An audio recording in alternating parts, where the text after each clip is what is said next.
Title: The 2 Billion Ghost of Shenzhen. The luxury tower's too broken to finish visual hook. Drone footage soaring up a hyper-futuristic skyline, cutting suddenly to a massive 3-tower mega-complex. The glass curtain wall stops abruptly at the 40th floor. Above it, exposed steel and concrete skeleton reach into the low-hanging smog like a rib cage. From the street level all the way up to the mid-rise sections, the pristine facade is choked, not by glass, but by a dizzying, multi-story tapestry of unauthorized graffiti, visible from the passing high-speed rail lines miles away. The 32,000-square-foot LED ribbon wall wrapped around the podium is completely dead. Narrator: urgent, fast-paced, high-stake cable news tone. 677 feet. 3 luxury towers rising over one of the most expensive entertainment and sports corridors in southern China, directly across from the glittering arena, where championship basketball games are played, and international pop stars pack the house. This was supposed to be the crown jewel of a modern, vertical metropolis, a billion-dollar playground for the ultra-wealthy, complete with a sprawling retail galleria, 5-star hotel services, and private screening rooms. But today, the retail galleria is an echo chamber. The luxury penthouses are open to the elements, birds nesting in the concrete rafters, and the entire complex stands as the most elaborate vertical canvas of structural stagnation in the region. Nobody lives here. Nobody has ever lived here. How does a $2 billion engineering masterpiece turn into a towering monument of stranded capital right in front of the entire world? To understand the collapse of the Shenzhen ocean-wide plaza, you have to look past the empty balance sheets. You have to look at the sheer, terrifying speed of China's vertical expansion. And what happens when the money machine running the concrete mixers vanishes overnight? Text on screen. Part 1. The Disaster in Plain Sight Narrator. It's June 2026. In just 2 years, the region will host massive international events, drawing millions of global eyes to this exact corridor. And right in the center of the broadcast frame will be 3 decaying towers covered in unauthorized spray paint, where base jumpers film themselves leaping off 40th-story window ledges into the streets below. By 2015, the municipality was in the middle of a massive vertical identity project. For decades, the district had transitioned from horizontal manufacturing hubs into high-density, hyper-luxurious financial centers. Cranes dominated the sky. Capital was cheap, and developers were locked in an architectural arms race to build higher, wilder, and more opulent than the next guy. Into this arena stepped a massive, Beijing-based conglomerate founded by a legendary real estate tycoon. They didn't just want to build a residential block. They wanted an architectural spectacle.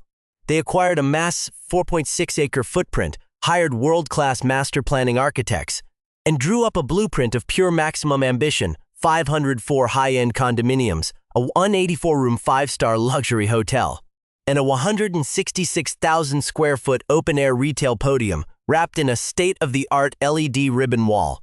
The structural demands were staggering. We are talking about an engineering footprint that required one of the largest continuous matte concrete pours in the city's history, 25,900 cubic yards of concrete, and 6 million pounds of heavy rebar, to anchor the massive towers against the region's intense seismic and typhoon forces. By 2018, the structural steel had topped out. Commuters on the nearby urban expressways watched the sleek glass curtain walls rise floor by floor. The marketing brochures promised move-ins by 2019, boasting an unparalleled lifestyle at the absolute epicenter of a global tech and entertainment hub. Then the concrete mixers stopped. The cranes went static, and a multi-billion-dollar dream froze mid-air. If you want to understand the engineering anomalies, the millions of dollars in unpaid contractor liens, and the terrifying reality of high-rise structures left rotting in humid coastal air, hit that subscribe button. We break down the world's most expensive engineering failures every single week. This is the structural anatomy of a billion-dollar ghost. Visual hook. Close-up schematic animation of a multi-tower foundation matte pour. The graphic highlights the massive 4.6-acre concrete base, showing cross-sections of structural rebar under immense load. The colors shift from stable green to warning red as a digital clock rapidly counts up from 2015-2019. marking the sudden halt of structural maintenance. Narrator. An unfinished skyscraper is not a static object. It is a dying machine. The moment the construction crews walked off the site of the Shenzhen Oceanwide Plaza, a silent, invisible countdown began. An engineering crisis triggered by the abrupt termination of a hyper-complex build cycle. To understand the scale of this structural stasis, we have to look at the raw engineering data. In late 2015, the Municipal Construction Commission approved a blueprint designed to withstand maximum coastal typhoon stresses and local subsurface soil settlement. Because this 4.6-acre site sits in a high-density coastal delta zone, the foundation engineering had to be monumental. General contractors initiated a continuous mat pour that became a legendary logistical feat in the district. 25,900 cubic yards of high-strength concrete poured over a lattice of 6 million pounds of heavy-gauge rebar. This massive subterranean concrete raft was engineered to distribute the colossal downward force of 3 structural steel towers ranging up to 677 feet into the deep-bedded strata. By the end of 2018, the structural skeletons had successfully topped out. The engineering chronology was moving at a blistering pace. Glass curtain wall installation was over 60% complete on the main tower. The sophisticated mechanical, electrical, and plumbing infrastructure, the complex circulatory system of a luxury high-rise, was being routed through the lower podium levels. The 32,000 square foot LED ribbon wall, an intricate network of millions of digital nodes woven into the building's exterior mesh, was being calibrated. Then came the precise timestamp of structural 2019. Text on screen. The cost of stasis. Unprotected specifications. Narrator. When a mega project of this magnitude is frozen mid-construction, you cannot simply throw a tarp over it.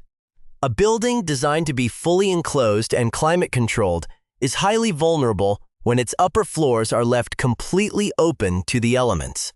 For years, the top 20 stories of these 3 towers have remained a naked skeleton of exposed steel and raw concrete decking. Think about the climate profile of southern China. Intense, humid summers, heavy seasonal monsoons, and extreme typhoons. Without the protective envelope of a completed glass curtain wall, millions of gallons of rainwater have driven directly into the core of the structures. Water pools on unprotected concrete slabs, seeping to micro cracks and initiating a destructive process known as concrete carbonation, which slowly degrades the structural integrity of the material. Even worse is the threat of rebar corrosion. When moisture reaches the internal steel reinforcing bars, the metal oxidizes and expands. This expansion exerts immense internal pressure on the surrounding concrete, leading to spalling, where the concrete fractures and breaks away from its steel core. The local housing bureau's inspection teams and independent structural analysts have watched this site with mounting anxiety. Every month, the structural steel frames sit exposed to high-humidity coastal air without specialized anti-corrosion coatings. The baseline engineering debt multiplies. Text on screen. The $865 million deal in Narrator. By 2021, the site was entirely dead. The Beijing-based conglomerate's continuous flow of capital had been completely cut off by tightening domestic liquidity restrictions and massive corporate debt defaults. In the high-stakes world of high-rise engineering, when the developer stops paying, the general contractor files a lien and halts the machinery. The financial wreckage left behind on the site is staggering. According to municipal court filings and bankruptcy appraisals compiled by Colliers, the primary lender holds secured claims exceeding $200 million. The general construction firm is holding a massive $185 million deficit in unpaid contractor bills, and another $180 million is tied up in specialized investment capital. But here is the real engineering nightmare that keeps municipal planners awake at night. An appraisal valued the entire half-finished complex at approximately $434 million. However, because the structure has sat rotting in the humid air for nearly a decade, the estimated cost just to complete the remaining 40% of the buildings has ballooned to a jaw-dropping $865 million. Why is it so expensive to finish a building that is already 60% done? Because you aren't just picking up where you left off. a new engineering team has to come in and verify every single weld, every square meter of concrete pour, and every structural column. They have to strip out miles of corroded electrical wiring, replace water-damaged mechanical systems in the podium, and re-engineer the entire glass curtain wall envelope to meet updated code requirements.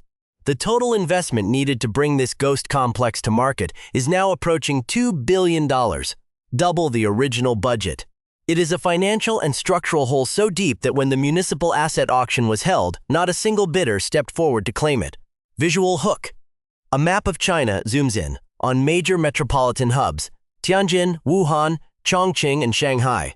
Red markers light up across the map, identifying massive, stalled, high-rise developments. The visual transitions to a side-by-side architectural comparison blueprint, showing the cross-section of the Shenzhen ocean-wide plaza next to other famous unfinished skyscrapers, highlighting the exact zones where structural degradation occurs when mega towers are left unsealed. Narrator: what is happening to the three towers of Shenzhen ocean-wide plaza is not an isolated architectural anomaly. It is part of a systemic high-stakes engineering crisis that has haunted the skylines of major Chinese megacities for over a decade. When a country builds more skyscrapers in a single generation than the rest of the world combined, it inevitably creates a shadow empire of uncompleted concrete. To truly understand the structural peril facing this $2 billion ghost complex, we have to look across the country at the parallel structural dynamics of other stalled megaprojects. Look at the north of China, specifically the massive Tianjin Golden Finance 117 Tower. Reaching a staggering 1,957 feet into the sky, it stands as one of the tallest unfinished structures in human history. Like the towers in Shenzhen, it topped out structurally, its massive steel and concrete core dominating the city's horizon, before a sudden, devastating capital freeze brought the entire project to a grinding halt. Text on screen: the shadow skylines. Cross-country parallels narrator. When you look at these mega towers side by side, the engineering vulnerabilities match up with terrifying precision. Whether it is a single 117-story super tall in Tianjin, a stalled corporate headquarters tower in Wuhan, or a multi-tower mixed-use block in Chongqing, the core issue is always the same: the unenclosed microclimate disaster. High-rise buildings are designed through the science of structural dynamics to be completely sealed systems. The outer glass curtain wall isn't just aesthetic. It acts as the building's skin, regulating wind load pressure, thermal expansion, and moisture control. When that skin is missing or only 60% installed, as it is on the central tower in Shenzhen, the building becomes an open aerodynamic and environmental wound in the high-humidity coastal zones of southern China. This openness creates a specialized engineering failure known as the stack effect contamination. In a finished building, the internal air pressure and temperature are carefully controlled by mechanical HVAC systems. In an open, unfinished multi-tower block, wind rushes through the lower podium, forces its way up through the open elevator shafts, and creates a high-velocity updraft of humid, salty coastal air. This air carries moisture deep into the interior structural columns, reaching raw, unpainted steel joints and unprotected concrete masonry units that were never intended to face the elements for months, let alone 7 straight years. Text on screen. Wind engineering and structural integrity narrator.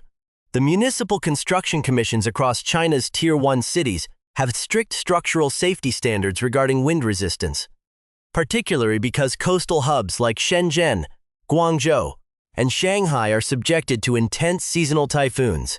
When architects design a 3-tower complex sharing a single massive retail podium, they run complex wind tunnel simulations at institutions like the China Academy of Building Research. The towers are engineered to buffer one another, distributing the immense lateral forces generated by 120-mile-per-hour typhoon winds. However, those simulations assume the buildings are complete, unified structures with finished facades. When the glass curtain walls are left partially installed, the wind doesn't just push against the building. It gets trapped inside the building. It creates massive pockets of internal pressure, ripping through interior drywall partitions, destabilizing temporary construction scaffolding, and exerting unpredictable torsional or twisting forces on the structural steel framework. Every structural engineer knows that the longer a high-rise sits in this unfinished state, the more its foundational assumptions are called into question. Over in the Yangtze River Basin, several stalled residential high-rises have had to undergo massive, multi-million yuan structural retrofitting just to make them safe for potential new buyers after sitting idle for 5 years. Foundations settle, concrete shrinks and creeps under dead load over time, and exposed steel connections degrade. The Shenzhen ocean-wide plaza isn't just a financial tragedy or a playground for urban street artists, it is alive. Ongoing case study in structural exposure. It stands at the intersection of maximum engineering ambition and maximum vulnerability, a physical manifestation of a construction cycle that slammed on the brakes while traveling at 200 miles per hour, leaving 3 massive towers caught between the sky and the earth, waiting for an answer that may never come. Visual hook. A handheld camera moves through a dimly lit apartment less than a kilometer from the development site. The window frames a clear view of the massive, dark, graffiti-scarred towers of the Shenzhen ocean-wide plaza, blocking out the afternoon sun. The camera pans down to show cracked tiles and a damp ceiling, contrasting a regular citizen's living space with the multi-billion yuan luxury carcass outside narrator. When a $2 billion engineering project grinds to a halt in the middle of a massive metropolitan center, the fallout isn't just measured in corporate debt or macroeconomic data. The true weight of structural failure lands squarely on the real people living in its shadow.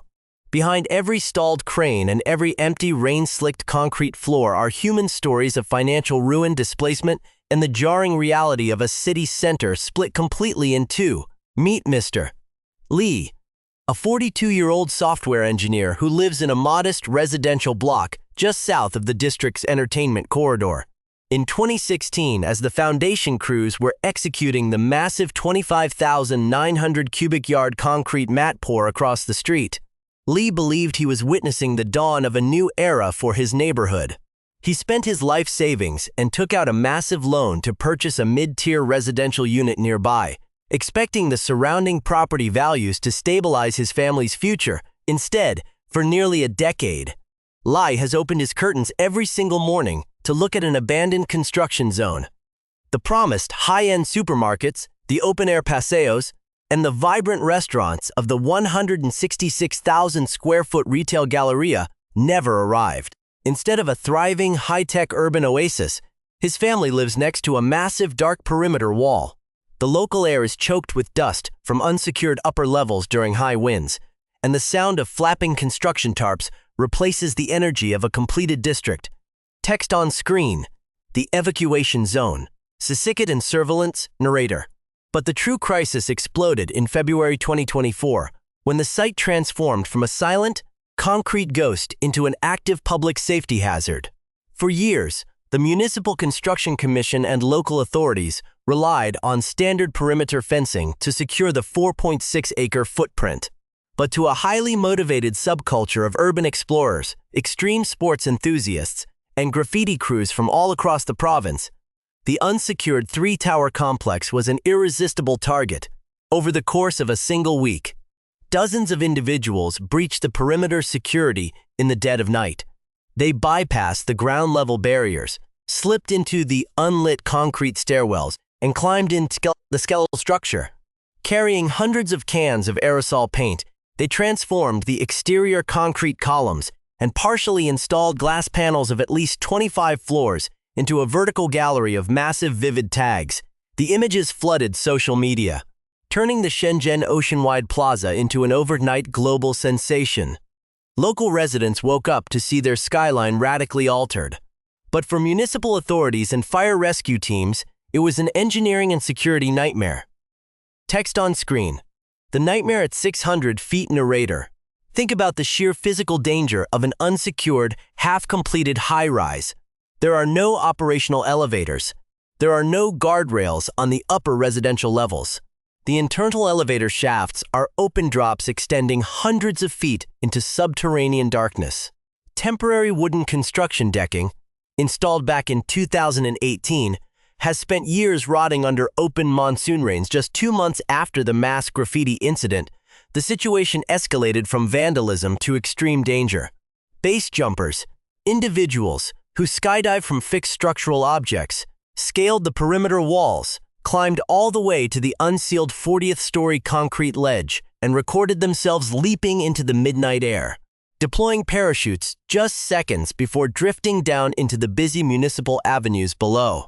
A performance artist even managed to string a narrow 1-inch slackline between two of the 40-story structural towers, walking across the open gap with no safety net. Filming the entire stunt for online broadcasts, the local fire rescue and public safety bureaus had to act immediately. The municipal deployment was pushed to its absolute limit, fearing a catastrophic fall or a fatal structural accident. The city council was forced to authorize a massive emergency fund of approximately 27 million yuan, roughly 3.8 USD, of public money.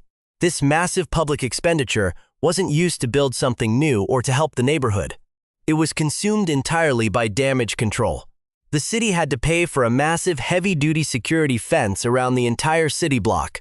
They had to station round-the-clock security personnel at every potential entry point, install high-definition infrared surveillance cameras linked to the local police precinct, and hire specialized industrial cleaning teams to remove thousands of square feet of graffiti from the lower accessible levels of the podium structure. A private development, conceived to generate massive tax revenues and house the ultra-wealthy, had instead become an ongoing drain on the city's public safety budget. Text on screen, the Skid Row contrast narrator. The visual and social friction embedded in this site is impossible to ignore. The Shenzhen Oceanwide Plaza sits right in the heart of a district that has struggled intensely with rapid urbanization and housing affordability. Less than 2 kilometers from these 3 empty luxury towers lie older, heavily dense urban villages. Neighborhoods where multi-generational families live packed into tightly squeezed tenements, where adequate modern shelter and public green screen spaces are at a premium. In 2023, local housing authorities recorded an increasing demand for affordable housing across the municipality. Yet, right in the center of the district's most visible entertainment zone, 504 premium luxury condominiums, some featuring private screening rooms, access to 5-star concierges, and expansive private kitchens, sat entirely empty, completing their descent into structural decay. From the street level, the moral contradiction is stark. Regular citizens look up at 3 towering concrete monoliths that are built to a state of near completion, yet contribute absolutely nothing to the municipal housing supply. They consume vital public safety resources, stress local police deployments, and provide nothing more than a dramatic backdrop for unauthorized extreme sports. The legal reality is cold and unyielding.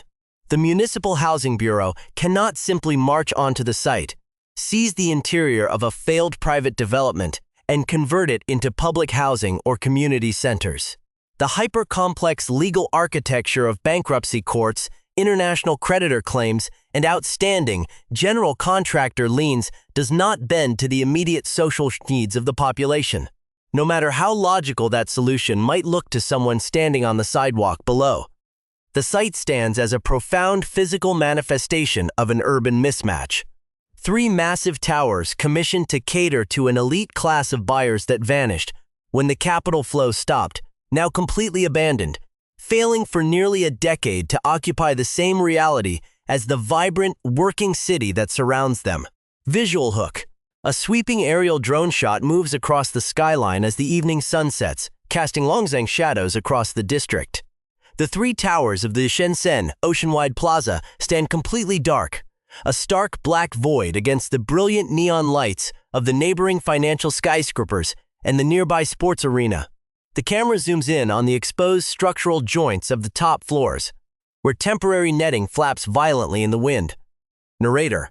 As we pass the midpoint of 2026, the structural saga of the Shenzhen Oceanwide Plaza has entered its most critical and time-sensitive chapter. The legal and financial machinery that will decide the ultimate fate of this $2 billion ghost complex has turned into a high-stakes race against an immovable deadline. The city is looking down the barrel of a hard timeline, and 3 decaying, graffiti-scarred towers are the last thing municipal planners want the world to see. For years, the complex legal gridlock seemed unbreakable. The general construction firm, Lend-Lease's local entity, alongside a coalition of unpaid domestic contractors, had pushed the project into a court-supervised restructuring process. The mountain of debt suffocating the 4.6-acre site is staggering. Secured primary lenders are demanding over $200 million. Contractor claims for raw materials and labor exceed $185 million, and an additional $180 million remains trapped in specialized cross-border investment funds. The total liabilities far outstrip the physical asset's current market value. An official engineering and asset appraisal conducted by Colliers pinned the as-is market value of the stalled complex at roughly $434 million. But remember the engineering debt we broke down earlier. Because the structure has been left open to the humid coastal elements for 7 years. A new developer will need to inject an additional $865 million just to remediate the structural degradation, replace the damaged internal infrastructure, and complete the remaining 40% of construction. Text on screen, the Olympic countdown. The deadline to 2028 narrator. When the municipal asset auction was scheduled, it produced absolutely 0 winners. No private enterprise wanted to touch a structural and financial sinkhole of this magnitude. But in January of 2026, the legal tone shifted from bureaucratic stagnation to absolute urgency. The developer's legal team filed an explicit admission in the Municipal Restructuring Court, stating that a prompt sale and completion of the project was now a maximum priority for the city and the public at large. Driven heavily by the upcoming international mega events and sports tournaments scheduled to take place in the region by 2028. The corridor, where these 3 towers sit, is not just any street. It is the primary transit artery connecting the central business district to major exhibition centers, high-speed rail terminals, and key stadium zones. If the gridlock isn't resolved, billions of international broadcast viewers will be staring directly at a monumental engineering failure right across from the main arenas. By February of 2026, a glimmer of structural hope emerged. A powerful domestic consortium led by regional infrastructure developers, in partnership with the original general contractor, entered into a strategic purchase agreement valued at $470 million, filed directly in the bankruptcy court. The plan? To return to the very site they walked away from in 2019, clear the structural debt, and deploy the capital necessary to finally seal the building's envelope. But this rescue mission is anything but simple. Even if the court confirms the transaction during the upcoming hearings, which have been pushed to late May to allow municipal authorities to review the safety compliance frameworks. The engineering timeline is razor-thin. To mobilize crane fleets, source specialized glass curtain walls, test thousands of concrete core samples, and safely execute an $865 million structural completion project takes years of continuous, error-free construction. The total capital required to bring these residences to market will likely clear the $2 billion mark, double what the original tycoon spent before the concrete mixers went silent. Text on screen, the final anatomy of ambition narrator. There is a simple version of this story that blames everything on a single conglomerate that overextended its leverage, or a sudden shift in local liquidity controls. But the parallel version of this story asks a much deeper question about how modern megacities plan their vertical growth. It asks what happens when a municipality structures its downtown revival around the assumption that hyper-leveraged corporate capital will flow permanently and reliably enough to sustain projects of maximum architectural ambition. The master architect originally designed the Shenzhen Oceanwide Plaza to transform a transient entertainment district into a place of permanent, high-density dwelling. The city welcomed the vision, expedited the permits, and celebrated the massive foundation pours. But when the capital flow vanished, the city was left holding the physical consequences. For nearly a decade, millions in public funds have been diverted just to contain the fallout of a private development failure. The original developer is gone. The multi-billion yuan debt is still being chewed through by courts. and the three towers remain exactly where they were, soaring 677 feet into the sky, carrying more spray paint than any skyscraper in the history of the region was ever designed to hold. In less than 2 years, the global cameras turn on, and the world arrives at this exact corridor. Whether they find a completed triumph of modern engineering or a towering monument to stranded capital depends entirely on whether a restructuring court, a new consortium, and nearly $1 billion in fresh construction capital can finish the race before the clock runs out. Ground was broken more than 10 years ago, and as of right now, the sky is still looking through the upper floor's visual outro. The camera pulls back into a wide cinematic time-lapse of the city skyline. The traffic on the expressways blurs into streaks of white and red light, while the three unlit towers remain completely stationary, a dark silhouette against a moving world. Fade to black.